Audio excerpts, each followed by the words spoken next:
حضور اکرم صلی اللہ تعالیٰ علیہ وسلم کے فرمان عالیشان میں یہ ملتا ہے کہ شب قدر کو رمضان کی آخری طاق راتوں میں تلاش کرو، 21، 23، 25، 27 اور 29۔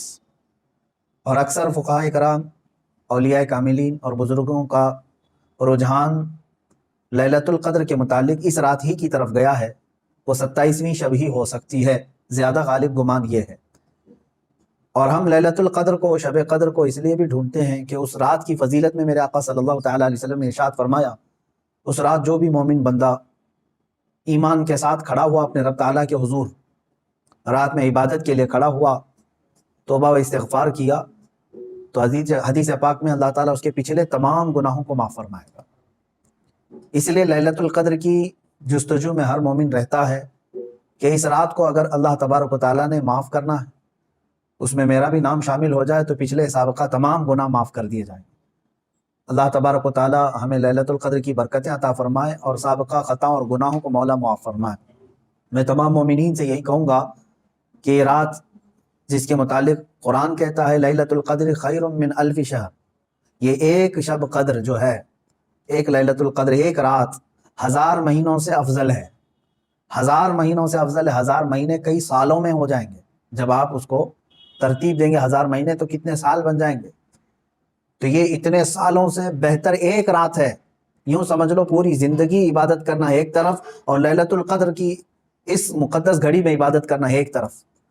اس لیے اس رات کو ضائع ہونے نہ دیں۔ جو لوگ اس رات کو عیش و عشرت میں اور ادھر ادھر بیٹھ کر کے یا پھر گھومنے پھرنے میں، بائک رائڈنگ میں اور لوگوں کے تماشے دیکھنے میں جو گزارتے ہیں، میں سمجھتا ہوں وہ بہت بڑے حرمہ نصیب ہیں۔ انہوں نے اپنی قسمت میں ملی ہوئی اس رات کو اپنے ہاتھوں ضائع کیا، ہلاک کیا۔ اور اسی لیے میرے آقا صلی اللہ تعالیٰ علیہ وسلم کی حدیث بھی ملتی ہے، وہ شخص تباہ و برباد ہو جائے، ہلاک ہو جائے جو رمضان کو پایا مگر اس کی قدر نہیں کیا۔ اب حضور پاک صلی اللہ تعالیٰ علیہ وسلم نے اس کے لیے دعا ہلاکت فرمائی ہے، تو ایسا بندہ تو ہلاک ہونا ہی ہے، ایسے کو تو برباد ہونا ہی ہے جو رمضان پایا لیکن اس کی قدر نہیں کر سکا۔ تو میرے عزیزو، میں تمام نوجوانوں سے یہی کہوں گا، تمہارے لیے کھیلنے کودنے اور دوسرے کاموں کے لیے اور بھی بہت سارے اوقات ہیں، لیکن اس پاکیزہ وقت کو اس طرح ضائع نہ کرو۔ اور جو دیکھنے میں ملتا ہے، اس رات کو لوگ دوست احباب کے ساتھ نکل پڑتے ہیں، چلو عیش و عشرت کرنا ہے، کچھ گھومنا پھرنا ہے، لوگوں کو پریشان کرنا ہے۔ اب تو حالات لاک ڈاؤن کے ہیں، باہر اگرچہ جانے نہ ملے مگر اپنے نوجوان بچے اپنے ہی محلے میں لوگوں کو، پولیس کو پریشان کرنے کے لیے نکلتے ہیں۔ تو کیا یہ رات اس طرح کے عیاشیوں کے لیے آتی ہے؟ کیا تم اس کو اوروں کی طرح، غیروں کی طرح سمجھتے ہو کہ انٹرٹینمنٹ کی ایک رات ہے، دوسروں کے تہواروں کی طرح رقص کرنا، ناچنا، شراب پینا؟ معاذ اللہ، یہ وہ رات ہے جو تمہارے سابقہ گناہوں کو معاف کرنے کی بشارت لے کر کے آ رہی ہے۔ تم اس کی طرف توجہ نہیں دیتے، تو پھر ایک بات یہ بھی یاد رکھ لو، تم میں سے کسی کو یہ بات خبر نہیں ہے، کسی کو معلوم نہیں ہے کہ اگلا رمضان تمہاری زندگی میں آئے گا کہ نہیں آئے گا، نہیں معلوم ہے۔ یہاں تو لاشیں اس طرح سے دیکھنے کو مل رہی ہیں، روزانہ موت کی خبریں اس طرح عام ہو چکی ہے۔ تو آپ اندازہ کرو کہ اگر آپ کو اللہ تعالیٰ نے یہ رات عطا کیا ہے تو یہی سوچ کر کے کہ آپ عبادت کرو کہ شاید میری زندگی کی آخری رات ہوگی، یہ لیلۃ القدر شاید میری زندگی میں دوبارہ نہیں ملے گی۔ جب یہ تصور تمہارے اندر آئے گا تو انشاءاللہ عبادت کا ایک ذوق بھی بڑھ جائے گا، لطف بھی آئے گا، اور اللہ تعالیٰ سے گڑ گڑا کر کے مانگو گے بھی۔ اس طرح سے مانگو کہ مولا اگر یہ میری زندگی کی آخری شب قدر ہے تو اس رات کو بخشے بغیر مجھے اپنی جگہ سے نہ اٹھا، میرا نام بخشے وہ میں شمار فرما۔ جیسے کہ حضور پاک صلی اللہ تعالیٰ علیہ وسلم مکہ مکرمہ حاضر ہوئے اور جب واپس ہونے لگے تو خانہ کعبہ کے پاس آپ نے یوں دعا فرمائی تھی کہ اللہ اگر یہ میری آخری زیارت ہے خانہ کعبہ کے پاس تو پھر یہاں سے مولا ہم سب کی مغفرت کے بغیر ہمیں باہر نہ فرما۔ تو اس طرح سے آپ اس رات کو بھی یہ سمجھ کر کے دعا کریں کہ اگر میری زندگی میں اور دوبارہ رمضان آنا نہیں ہے یا لیلۃ القدر آنے کا ہماری زندگی میں کوئی نصیبہ نہیں ہے تو مولا اس رات کو ہی ہمیں معاف فرما دے اور اس کے بعد والی زندگی کو کبیرہ اور صغیرہ گناہوں سے محفوظ فرما دے۔ یہ لیلۃ القدر کے سلسلے میں میرے عزیزوں عبادتوں کا اہتمام کریں، عورتیں اپنے گھروں میں بچوں کو بھی لے کر، بچیوں کو بھی لے کر بیٹھیں۔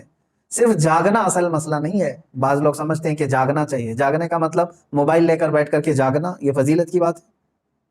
جاگنا اس کے لیے افضل ہے جو اپنے آنکھیں قرآن کی تلاوت میں لگا چکا ہو یا اپنے جسم کو رب ذوالجلال کی عبادت میں مصروف کر چکا ہو۔ اور اگر خالی جاگنا اور غیبت کرنا، چغلی کرنا یا واہیات دیکھنا ہے تو میں سمجھتا ہوں اس سے بہتر ہے سو جانا اس آدمی کا، وہ سو جائے گا تو کچھ گناہوں سے بچ جائے گا۔ تو یہ محض گناہ کرنے کے لیے جاگنا یہ افضل نہیں ہے، اور نہ ہی اس میں کوئی نیکی کی بات ہے۔ اللہ تبارک و تعالیٰ سب کو اصلاح کی توفیق عطا فرمائے۔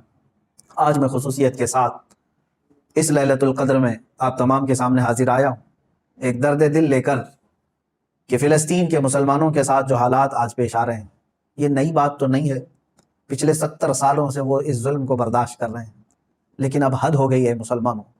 مسجد اقصیٰ میں، بیت المقدس میں اسرائیلی پولیس داخل ہو کر اپنے جوتوں سمیت اور گولیوں سے مسلمانوں کو نشانہ بنانا، باضابطہ ہمیں وہاں کی جو خبریں آ رہی ہیں، لوگ نماز میں مشغول ہیں، دعاؤں میں مشغول ہیں۔ کل بڑی رات تھی وہاں پر، کل لیلۃ القدر تھی، شب قدر کے لیے وہاں پر ہزاروں کی تعداد میں لوگ جمع ہیں، بچے بھی ہیں، بوڑھے بھی ہیں، جوان بھی ہیں، عورتیں بھی ہیں، وہ پیچھے آمین کہنے کے لیے آ بھی جاتی ہیں۔ ان سب کو ان ظالموں نے نشانہ بنایا ہے۔ مسجد اقصیٰ خون میں نہا رہی ہے، قبلہ اول ہمارا، بیت المقدس ہمارا، آج وہاں خون کی ہولی کھیلی جا رہی ہے۔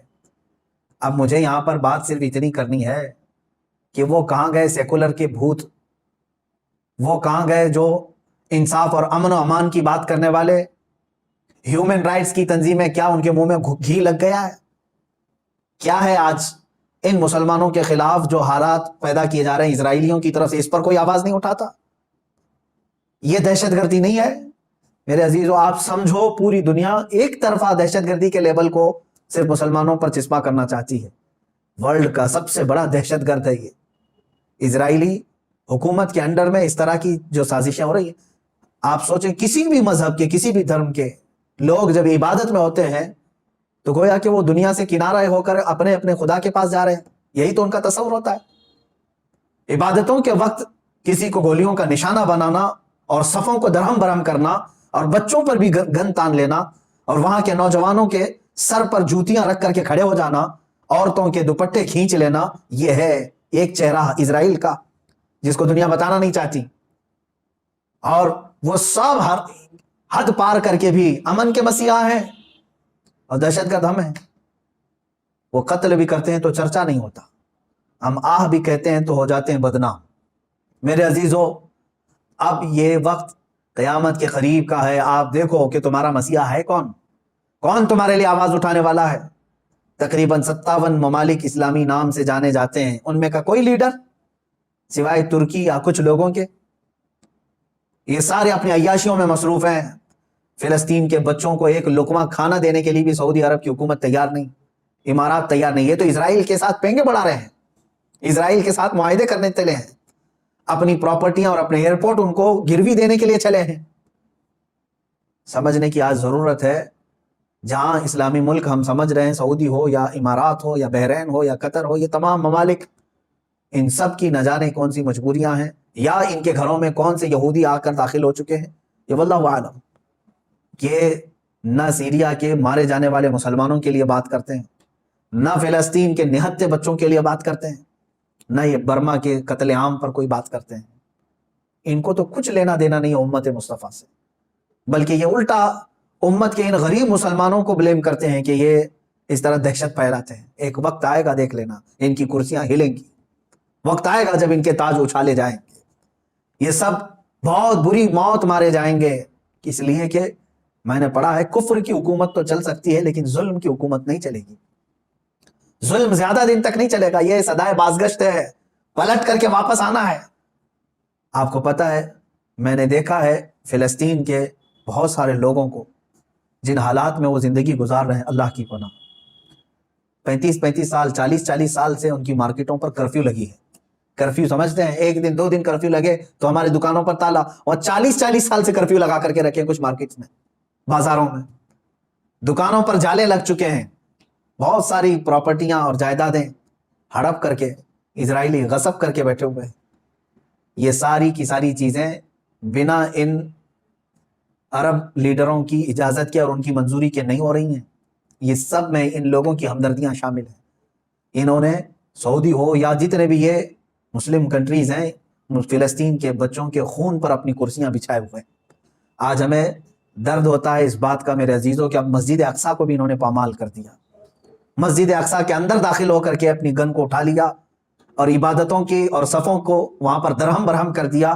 اب یہ تمہارے سمجھنے کا وقت آ چکا ہے. اب مسلمانوں تمہارے اتحاد کا وقت ہے. لیکن ہم تو یہاں سے آواز اٹھاتے ہیں، جتنا ہو سکے میں بیدار کرنے کے لیے آواز اٹھاتا ہوں، ورنہ رہ رہ کے 100 زخموں کا خیال آتا ہے. کس زخم پر ہم بات کریں آج؟ اسی لیے وہ حالی کا شعر مجھے یاد آتا ہے. رسول پاک کی طرف مخاطب ہو کر کے حالی نے کہا تھا، خاص ہے خاصان رسول وقت دعا ہے، امت پہ تیرے وقت عجب آ کے پڑا ہے. آج یہی حال تو ہے امت پر. ایسے حالات کہ ہماری بہنیں بہت چیخ رہی ہیں اپنی عزت کے لٹنے پر، ہماری ماؤں کو بے آبرو کیا جا رہا ہے، لیکن ان کی مدد کے لیے اٹھنے والا کوئی شہ سوار نظر نہیں آتا. مشرق سے مغرب تک، شمال سے جنوب تک ایک چپی اور ایک خاموشی ہے. ایک ایسا سنسان ماحول ہے کہ سب اپنوں میں اور اپنے آپ میں مست ہیں. تمہیں معلوم ہے آج ہم افطاری کے لیے بیٹھتے ہیں تو بڑی بڑی نعمتیں کھا لیتے ہیں. ان بچوں کا کیا ہوتا ہے جن کی افطاری کے وقت ان کے باپ اور ماں کی لاشیں سامنے رکھی رہتی ہیں. رمضان المبارک ان کا ہر سال اس طرح سے خون میں نہلا دیا جاتا ہے. یہ کون سا انصاف ہے؟ یہ امریکہ جو ہیومن رائٹس کی بات کرتا ہے، دنیا کو انصاف اور جمہوریت دینے کا علم بردار کہلاتا ہے، یہ سب کے سب ان فلسطینیوں کے قتل عام پر خاموشی اختیار کیے ہوں. کہاں ہے وہ اقوام متحدہ؟ کہاں ہے وہ UN ہے؟ وہاں پر ان چیزوں کی بات نہیں ہوگی. ہاں اگر ایک اسرائیلی مارا گیا یا ایک یہودی یا ایک عیسائی مارا گیا تو اس کے لیے تو بوال ہوگا. مسلمانوں کا خون سستا ہو چکا ہے، مسلمانوں کا خون بہت عام ہے کہ ان کو کوئی بھی بہا دے. اے مسلمانوں، اس لیے آج تمہیں واپس اپنے اسی قدم پر آنے کی ضرورت ہے جہاں پر رسول پاک نے تمہیں چھوڑا تھا. میرے آقا صلی اللہ تعالیٰ علیہ وسلم نے جو نقوش ہمیں دیے وہاں پر تمہیں واپس آنے کی ضرورت ہے.